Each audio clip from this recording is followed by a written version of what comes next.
Գարեգին Նեժդե, զորավար փիլիսոփա, մեծ մտածող, ռազմական ոգու, քաղաքական մտքի և աստվածային ճշմարտության միակ և բացարձակ միավորում,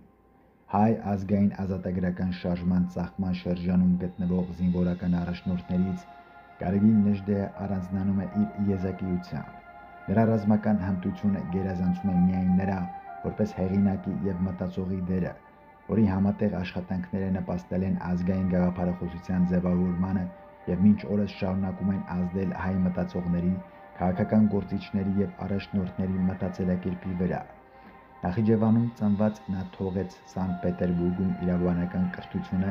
վերադառնալով Կովկաս, որտեղ մասնակցել է մարտերին որպես հայ ազատագրական շարժման մաս։ Այնուհետև նա վերադարձել է կրթությանը և ավարտել ուսումը Բուլղարիայի ռազմական ինստիտուտում։ Վերադառնալով Հայաստան,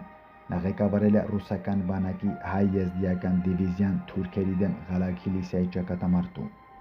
Հետագայում նա նշանակվել է նորանկախ Հայաստանի հարավային զինված ուժերի ղեկավար։ Երբ բոլշևիկները մտել են Հայաստան, նրանք ցանկանում էին Սյունիքն ու Արցախը փոխանցել Ադրբեջանին։ Նեժդեը կատաղի պայքար մղեց այդ առաջարկի և բոլշևիկների դեմ և կարողացավ ապահովել Սյունիքի, Ղարաբաղի և Նախիջևանի շրջանի անկախությունը այն տարածքում, որը կդառնար կարճատև, բայց պատմականորեն նշանակալից Լեռնային Ղահաստանի Հանրապետությունը, չնայած այն երկար չտևեց, սակայն պահպանեց տարածաշրջանը որպես հայկական հող,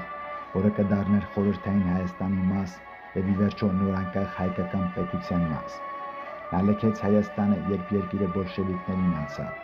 մեկնեց Միացյալ Նահանգներ և հիմնադրեց Հայ երիտասարդական ֆեդերացիան, Սփյուռքի ամենահին երիտասարդական կազմակերպություններից մեկը։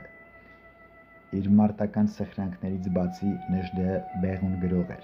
գրել է նամակներ, գրքեր և հարյուրավոր աֆորիզմներ, որոնք նկարագրում էին նրա դիտարկումները ժամանակակից հայկական հոգեբանության և հասարակության, ինչպես նաև այն սկզբունքների մասին, որոնք նրա կարծիքով թույլ կտան հայերին հասնել կայուն ազգային ազատագրման։ Բուլղարիայում ապրելու տարիներին նա շարունակեց աշխատել Հայաստանի ազգային նպատակների իրականացման ուղղությամբ։